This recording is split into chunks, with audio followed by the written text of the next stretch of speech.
So just completed turn number 12. So we're going to be heading into turn 13 here in a few minutes. That's the July 1942 turn.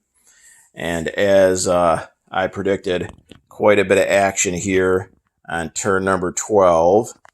So war is broken out between the Germans and Russia. So the Eastern Front is now a reality. And battles up and down the border with Germany and Russia. So Germany just broke into a couple of the border territories. They had ended up taking 5 total territories from Russia this turn. Not worth a lot. I think it was either $2 or $3 total. A couple of territories weren't worth anything, but they had to just get through the initial breakthrough there of Russian territory. And because the Russians firing back on the first turn that Germany attacks, -1,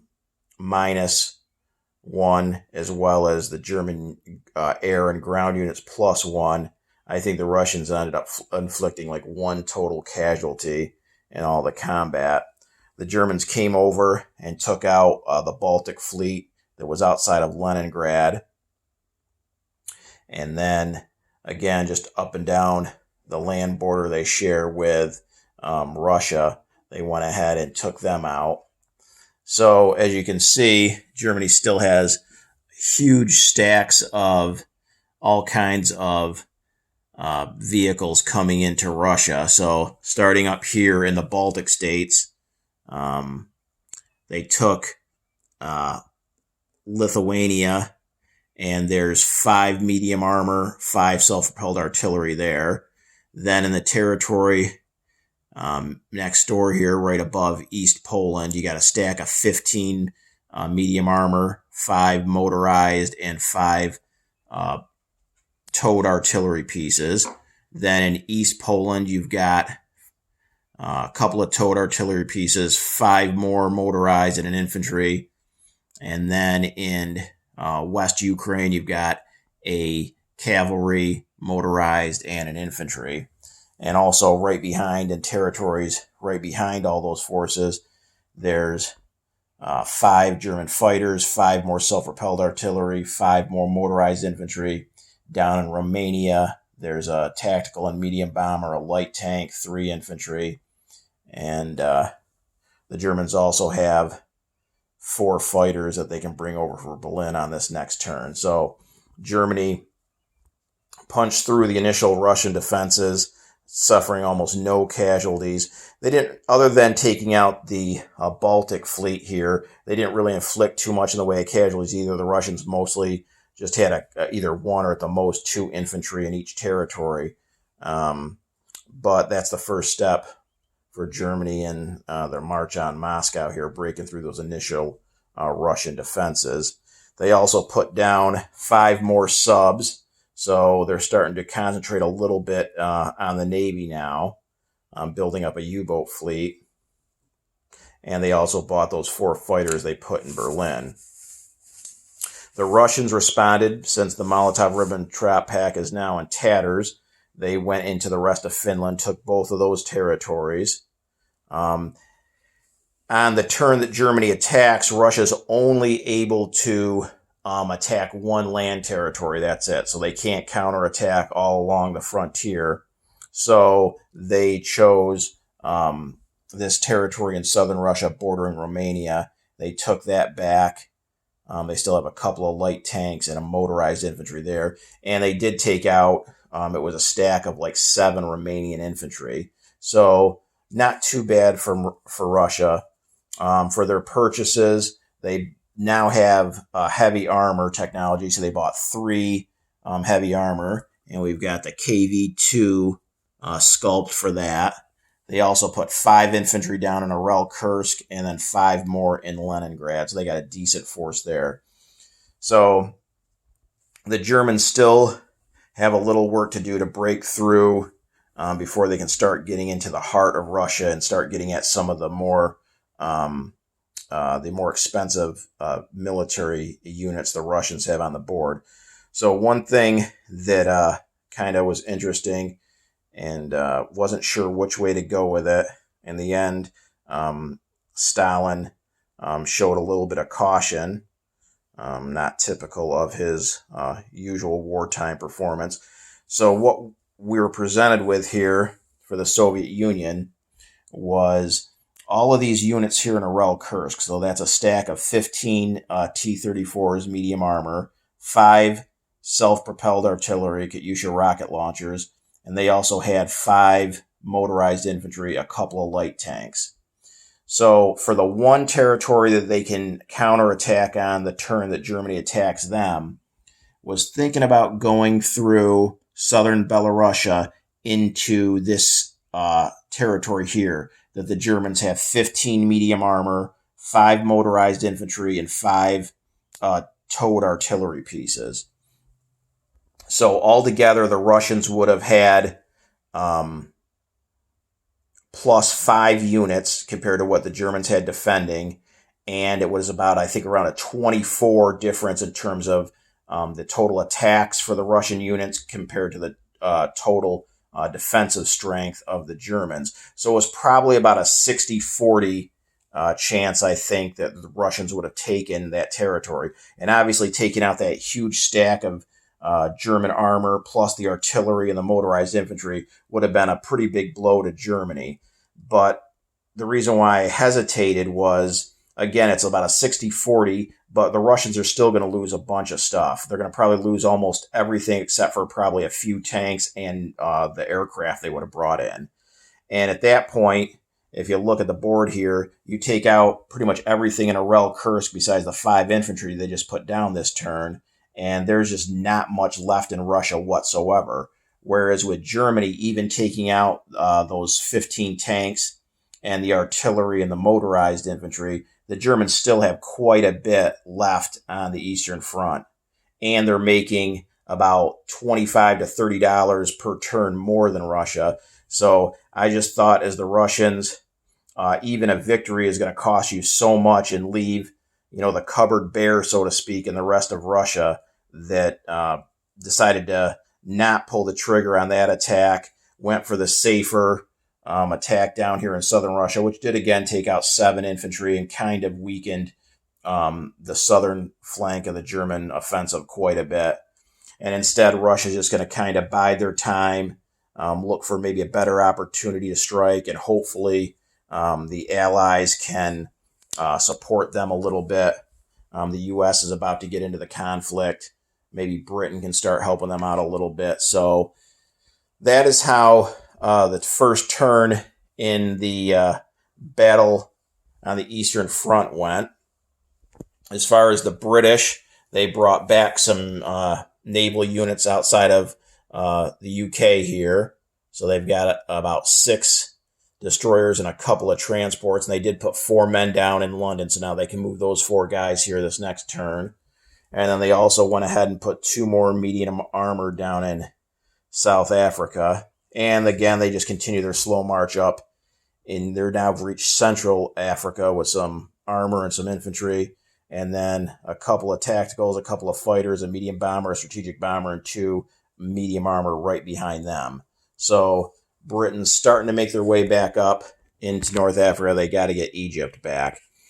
As far as the Italians, they had saved a bunch of money from last turn, plus they got a good roll on wartime economy. So they actually bought 3 fighters, a medium armor, and a man.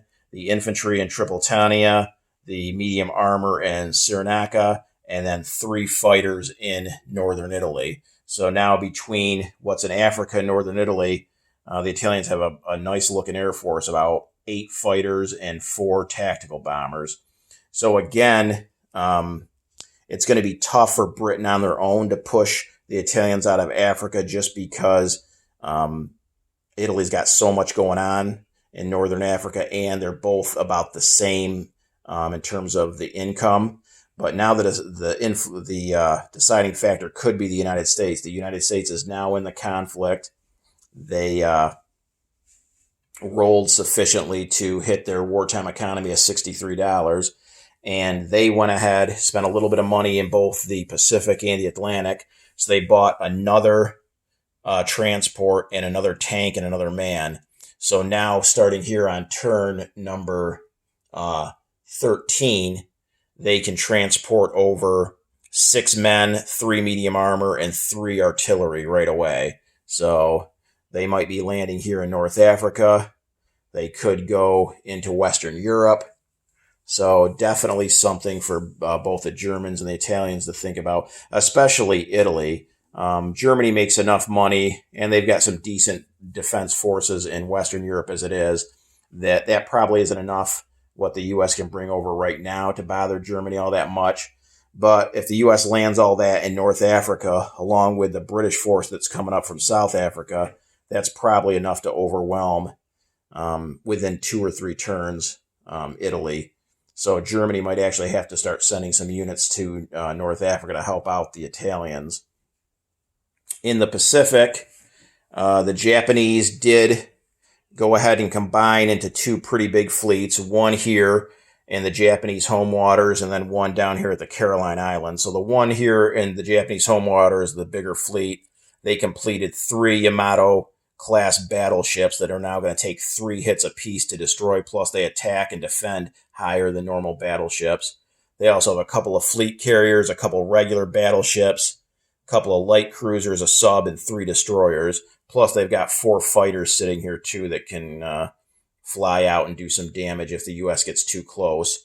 And then this southern fleet in the Caroline Islands, 3 heavy cruisers, 4 destroyers, a light carrier, a battle cruiser, and a light cruiser, along with a transport and 2 units that they can move around. So that looks pretty good. Japan also put down into the first stage of production 2 more Yamato-class battleships. And that's about all Japan did.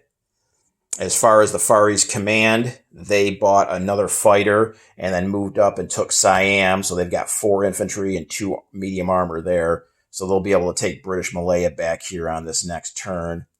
Anzac went ahead and just saved their money. Japan's kind of pulled away from Australia, so there's really no danger of an invasion. The U.S. went ahead and dispersed their ships into these 2 sea zones, one by Alaska and one by the Pacific Northwest, and that now pulls both of them out of range of either of these 2 Japanese fleets. Most of these ships can move 4 spaces since they are at major ports, giving them the +1 for ship movement, but these 2 U.S. fleets are 5 zones away, so the U.S. moved them up there, kind of out of position, but at least now they don't have to worry about Japan being able to reach them this next turn. Also, the U.S. on the production chart put down 2 more battleships, moved 3 battleships up, and then put down 4 light cruisers. So the U.S. is really pumping a lot of money into naval assets.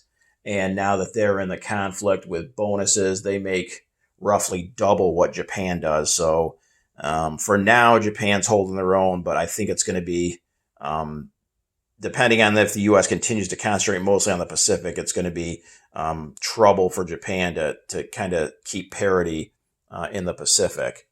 As far as China, the Civil War finally ended. The communists went into Hunan, the last territory held by the National Chinese. They went in with roughly about 19 infantry against 12. And even though infantry attack lower than they defend, the Communist Chinese got a couple of good rolls, a couple of turns worth of good rolls, and actually were able to take out those last National Chinese forces, and they still had a pretty big stack left of about 8 guys. So now the China Civil War is over, and it is now communist. They also had another warlord flip to their side. So now they're going to get the bonus by having a territory adjacent to land territory of the Soviet Union. So communist China is going to start making their presence felt here. Definitely see them moving up and trying to take out these last Japanese territories in northern China here. It'll take a couple of turns, so they've only got infantry moving up 1 space at a time, but still Japan really, with the strong U.S. naval presence, they really don't have a choice in terms of being able to put money into the war in China. Kind of like down here in Southeast Asia, British Malaya is going to fall back to the Far East Command, and there's really not much Japan can do about it. They've got to spend pretty much all their money on naval units to combat the U.S. Hopefully, they'll be able to hold on to these money islands down here. I can see the Philippines falling on this turn here, so that'll take a couple bucks off the U.S., but Japan's got their handful just trying to keep pace with the U.S. Navy. As far as technologies go, the British actually have kind of sped out to the lead. Take a look at the Allies first. The British now have completed 4 technologies: jet fighters, long-range aircraft, improved factories, and improved construction. So pretty good. The U.S. has got 2 completed, long-range aircraft and jet fighters, and the Russians have heavy armor. As far as the Axis powers, they each have 2 technologies. So Germany's got advanced artillery, wartime economy. Japan's got wartime economy, heavy battleships. And Italy has wartime economy. And then this turn, they actually completed long-range aircraft, which is good for them. Not that they had any trouble reaching Africa from northern Italy anyways, but now that's just another space that their planes can move. So Italy will be able to move their significant air force anyway around the Med that they want. That's how things look. We'll see what happens after turn number 13.